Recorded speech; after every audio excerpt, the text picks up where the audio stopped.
ठरलं तर मग या मालिकेच्या जबरदस्त भागामध्ये पूर्णपणे आता प्रिया या सगळ्या त्या कारणामध्ये अर्जुन आणि सायली यांच्या जाळ्यात अडकणार आहे. इकडे आपण पाहतोय 14 एप्रिलच्या भागामध्ये सायलीने सगळ्यांसाठी पन्ह बनवून आणलेलं आहे आणि सायली सांगते चला आज सगळ्यांसाठी पन्ह पार्टी.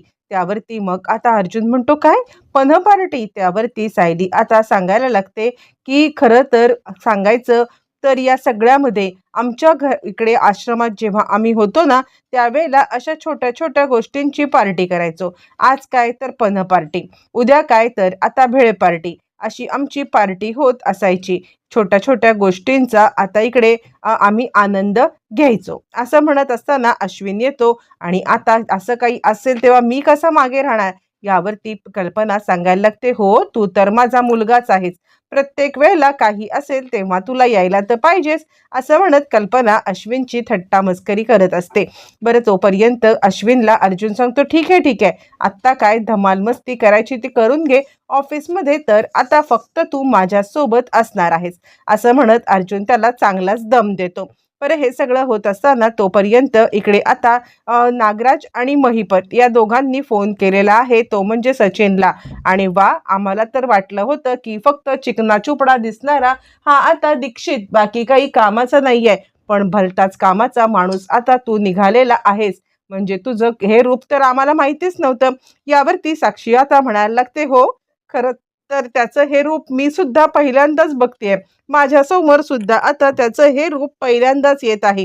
असं म्हणत असतानाच ती आता त्याच्याकडे पाहते आहे. तिला खरं या सगळ्यामध्ये हे आवडलेलं नाहीये हे तिच्या चेहऱ्यावरून दिसतोय. आणि त्यावरती सचिन मात्र म्हणतोय की हे फक्त मी केलेलं आहे, ते म्हणजे फक्त आणि फक्त प्रेमासाठी, ते आणि साक्षीच्या. यावरती मग आता इकडे सांगायला लागतो महिपत तू तर आपला खास झालास, काही असेल ना तरी सुद्धा आता तुझ्यावरती विश्वास बसला. बरं हे सगळं होत असताना इकडे आता सगळ्यांची पार्टी चालू आहे आणि त्याच वेळेला अश्विन म्हणजे आता चैतन्यच्या हातातून थोडं पन्ह सांडते म्हणून पुसण्यासाठी विमल फडकं आणण्यासाठी आत जाते. तर आता प्रिया मोबाईलवरती अधिराजचे मेसेज वाचत वाचत ज्या वेळेला चाललेली आहे तिचा कल्पनाला धक्का लागलाय. पण त्याच वेळेला विमल आता तिकडे आले आणि प्रियाने सांगितलंय की विमलचा मला धक्का लागला आणि म्हणून माझा धक्का इकडे कल्पना आईला लागलेला आहे. विमल खोटं बोलते, विमल खोटं बोलते. असं म्हणत आता मात्र प्रिया या सगळ्यामध्ये सगळा ब्लेम आता विमलवरती टाकते. विमल म्हणते काय बोलताय तुम्ही? यावरती विमल सांगते नाही हो, माझा धक्का तुम्हाला अजिबातच लागलेला नाहीये. पण त्यावरती आता मात्र प्रिया काही ऐकायला तयार नाहीये. खोटं बोलतेस तू, मी तुला म्हटलं ना की तुझाच धक्का मला आता लागला होता. यावरती मग आता विमल सांगते अहो नाही, मी काय सांगते ते ऐका. त्यावरती ती सांगते तू खोटं बोलतेस. बरं हे सगळं चालू असताना कल्पना म्हणते जाऊ दे ना सगळं. यावरती सायली म्हणते विमलताईंचा धक्का असा किती लागणार आहे की तू आता आईंच्या वरती जाऊन आदळलीस. असं म्हटल्यावरती मग आता लगेचच इकडे विमल सांगायला लागते मी तेच सांगण्याचा प्रयत्न करते, मी खरंच खरंच या सगळ्यामध्ये धक्का नाही दिला. अर्जुन म्हणतो असेल कदाचित लागला असेल. आता अर्जुन प्रियाची बाजू वेगळ्या कारणासाठी घेतोय, पण खरं सांगायचं तर हे आता विमलला खूप वाईट वाटते. विमलला या सगळ्यामध्ये आता मात्र खूपच वाईट वाटते आणि ती आता काहीच बोलत नाहीये. तिला असं वाटतंय की अर्जुन आपल्यावरती आता मात्र संशय घेत आहे. बरं हे सगळं होत असताना मग आता कल्पना म्हणते जाऊ दे. त्यावरती लगेचच आता इकडे सांगायला लागते विमल म्हणजे सांगायला लागते की खरं सांगू का तर ताई जर का माझ्यामुळे तुम्हाला काही झालं असेल ना, धक्का लागला तर सॉरी, म्हणजे मी तुमची माफी मागते. यावरती कल्पना म्हणायला लागते अगं असं काय करतेस, वेडी आहेस का तू विमल, इतकं काही झालेलं नाहीये. पण विमलच्या ते जिव्हारी लागतं. अर्जुनने आता इकडे आपल्या उपर प्रियाची खोटारड्या प्रियाची बाजू घेतली. याचं विमलला खूपच आता वाईट वाटायला लागतं. विमल रडायला लागते आणि त्यानंतर प्रिया आता अधिराजचे मेसेज बघत छानपैकी एन्जॉय करत आहे. सायलीला हे सगळं बघून आता खूपच राग आलाय. पण ती विमलला समजवते अहो विमलताई इतकं काय, इतकं काही झालेलं नाहीये, तुम्ही कशाला या सगळ्यामध्ये स्वतःला त्रास करून घेताय. यावरती ती म्हणते पण ताई तुम्ही बघितलंत ना, अर्जुन दादांनी सुद्धा आता माझी बाजू घेतली नाही, म्हणजे आता त्या प्रियाची बाजू घेतली.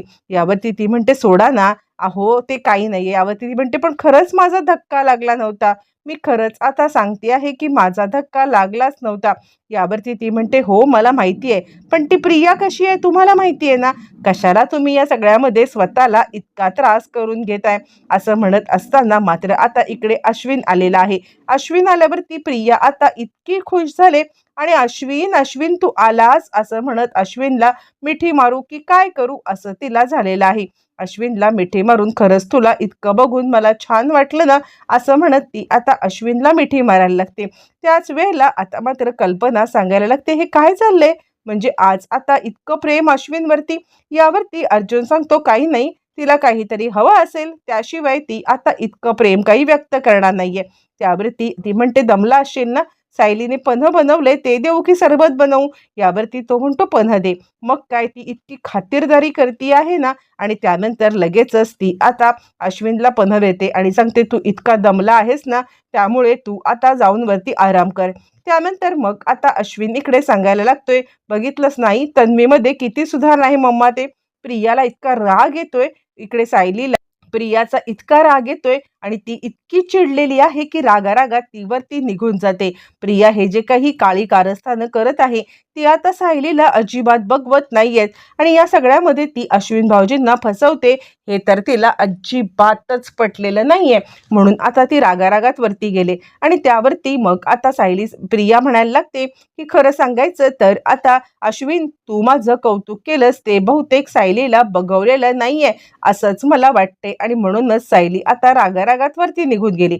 त्यावरती कल्पना म्हणते, नाही हं, असं काही नाहीये, सायली असा काही विचार करणाऱ्यातली मुलगी नाहीये, तिला असेल काहीतरी काम म्हणून गेली असेल.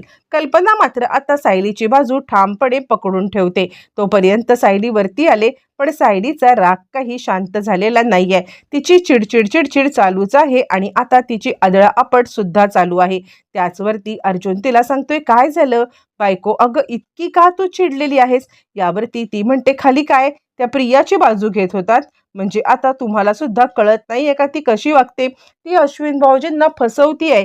या गोष्टीचं मला आता किती वाईट वाटतंय. त्यावरती अर्जुन म्हणतो, हो आपल्याला कळतंय, पण आत्ता जर का आपण तिचं ह्या छोट्या छोट्या गोष्टीमध्ये भांडं फोडत बसलो ना, तर आता मोठ्या गोष्टींमध्ये आपल्याला तिला हे करता येणार नाहीये. यावरती ती सांगते, मला आता काही सांगू नका, मला तिचा इतका राग आलाय म्हणून सांगू ना. त्यावरती मग आता अर्जुन म्हणायला लागतो, हे बघ, उगाचच चिडून आता तू स्वतःला त्रास करून घेऊ नको. काही झालं तरी सुद्धा आपल्याला या सगळ्यामध्ये तिचं आता जर का भांडं फोडायचं असेल तर सध्या तरी तिला आता आपल्याला सहन करावं लागणार आहे. असं म्हटल्यावरती लगेचच सायली चिडते आणि चिडलेली सायली मात्र तडक खाली आलेली आहे. बरं, खाली आल्यावरती आता सायलीचं अर्जुनवरचं चिडणं आता चालूच आहे आणि हे चिडणं बघून इकडे आता कल्पना आणि विमल या दोघी जणी हसून हसून त्यांची पुरती वाट लागलेली आहे. आणि त्यावरती मग आता लगेचच इकडे सांगायला लागते ती म्हणजे कल्पना, म्हणजे बघितलं ना वहिनी, ह्या दोघांचं काय चाललंय.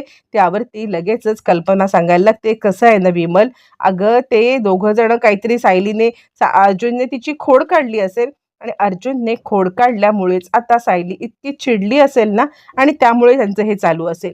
मग इकडे सायलीचा आरडाओरडा चाललाय आणि त्यानंतर हे दोघे जण त्यांच्यावरती हसत आहेत. तोपर्यंत प्रिया विचार करते, त्यांचा किती बालिशपणा चाललाय आणि ह्यांना यांना आता उगाचच त्यांच्यावरती हसण्यासाठी काही कारण लागतच नाहीये.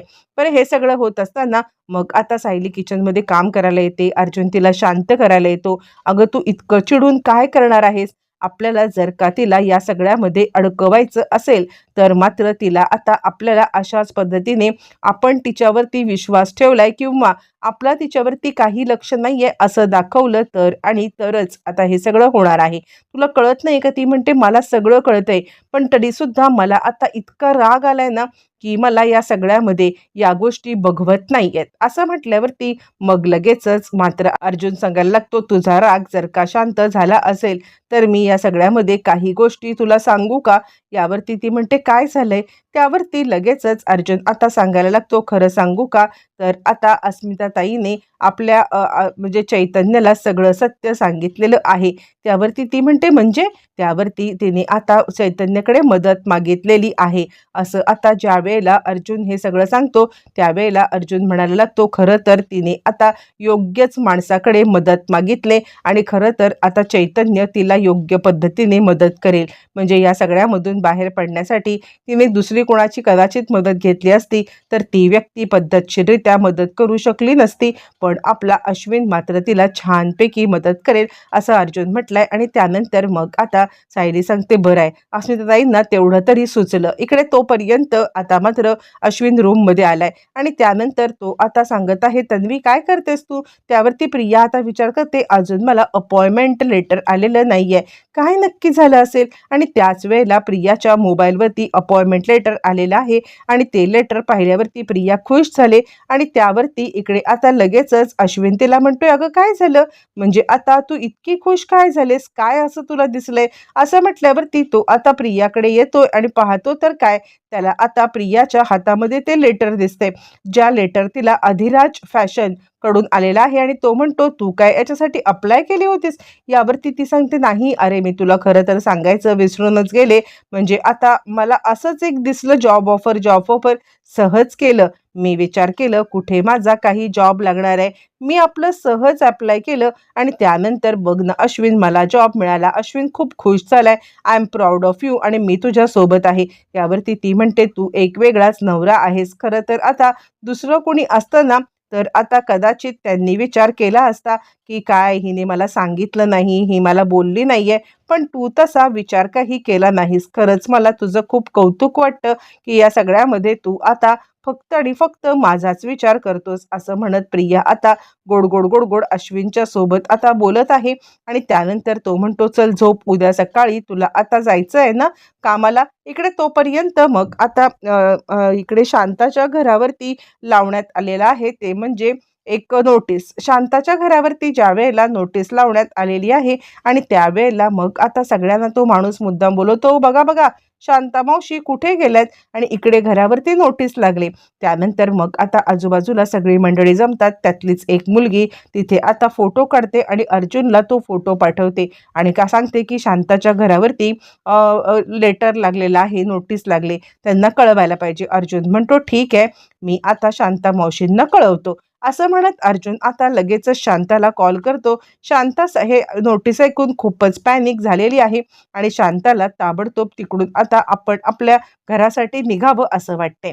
इकडे तोपर्यंत सगळ्यांसाठी शिरा घेऊन ज्या वेळेला प्रतिमा आलेली आहे, प्रतिमा सांगते, मी सगळ्यांसाठी शिरा आणलेला आहे, पटपट पटपट सगळ्यांनी शिरा खाऊन घ्या. तितक्यात तिकडे अश्विन आलाय आणि प्रतिमा, त्या तू काही शिरा आणलायस का? इतका वासाचा घमघमाट सुटलाय ना. अश्विनने लगेचच तो वास ओळखताच प्रतिमा सांगते, हो रे, मी शिरा आणलेला आहे. आणि त्यानंतर मग आता लगेचच इकडे सांगत आहे प्रिया की खरं सांगू का, तर शिरा देण्यासारखीच गोष्ट आता घडलेली आहे. खरं तर मला आता अपॉइंटमेंट लेटर मिळाले, मला जॉब मिळालाय अधिरा फॅशनमध्ये. ती अधिरा फॅशन म्हटल्यावरती मग आता इकडे अश्विन सांगायला लागतो, अधिरा नाही तन्वी, अगं अधिराज ना, काल आपण पाहिलं ना ते लेटर, तू चुकून आता अधिरा फॅशन म्हणाली. यावरती ती म्हणते, नाही रे अश्विन, अरे काल पण मी अधिराज फॅशन म्हणाले. त्यावरती तो म्हणतो, अगं नाही, काल तू अधिराज म्हणालीस आणि मी बघितलं ना लेटरवरती अधिराज होतं. यावरती ती म्हणते, नाही रे अश्विन, तुझा काहीतरी गैरसमज होतोय. अश्विनला या सगळ्यामध्ये ती आता गोंधळात टाकते आणि अश्विन म्हणतो, नाही. मग ती म्हणते, तू लेटर तर बघ, लेटर बघ, म्हणजे तुला कळेल की नक्की काय आहे ते. असं म्हणत ती आता लेटर दाखवते आणि तिने लेटर एडिट केलेलं असतं. त्या एडिट केलेल्या लेटरवरती मात्र आता अधिरा फॅशन. अश्विन थोडासा गडबडलाय, पण अर्जुन आणि सायली या दोघांना पण माहिती आहे की ते अधिराजच फॅशन होतं आणि प्रियाने ते एडिट केलेलं आहे. आणि त्यानंतर मग आता इकडे ती सांगते, अरे असं काय करतोयस? काल रात्री अधिरा फॅशन म्हणूनच मी तुला दाखवलं, पण ते कसं आहे माहितीये का, तुला नसेल लक्षात येत, पण असं आईच्या बाबतीत सुद्धा व्हायचं. आईला आठवण करून द्यायला लागायची की अगं ते तसं होतं, अगं ते तसं नव्हतं, अशी आईला आठवण करून द्यायला लागायची. आणि हे सगळं होत असताना मग आता काही झालं तरी सुद्धा आई नंतर मग ती म्हणायची, हो का, तसंच काहीतरी झालं असेल. पण अश्विनला मात्र या सगळ्याचं खूप वाईट वाटतं. हे काय झालंय? म्हणजे आता असं कसं मी विसरू शकतो? काल तर मी हे पाहिलं होतं. यावरती तो म्हणतो, "जा तू पटकन तयार हो, तुला जायचं आहे ना, मी सोडू का?" ती सांगते, "नको, मी माझी जाईन." पण अश्विन याच ट्रॉमामध्ये राहिलेला आहे, की मला आता हे आठवत नाहीये आणि अर्जुन आणि सायलीला समजलंय, की प्रिया हे सगळं मुद्दाम करती आहे आणि सायलीचा रागाचा पारा अजूनच चढलेला आहे. बरं हे सगळं होत असताना तोपर्यंत मग आता इकडे शांताचा फोन आलाय आणि शांता आता सांगायला लागते, की "साहेब, अहो मला एकदा त्या ऑफिसला जाऊन सही करून येऊ दे. मी एकदा ऑफिसला जाऊन सही करेन आणि मग त्यानंतर आता इकडे परत तिथे येऊन थांबेन." शांता तिकडून निघाले.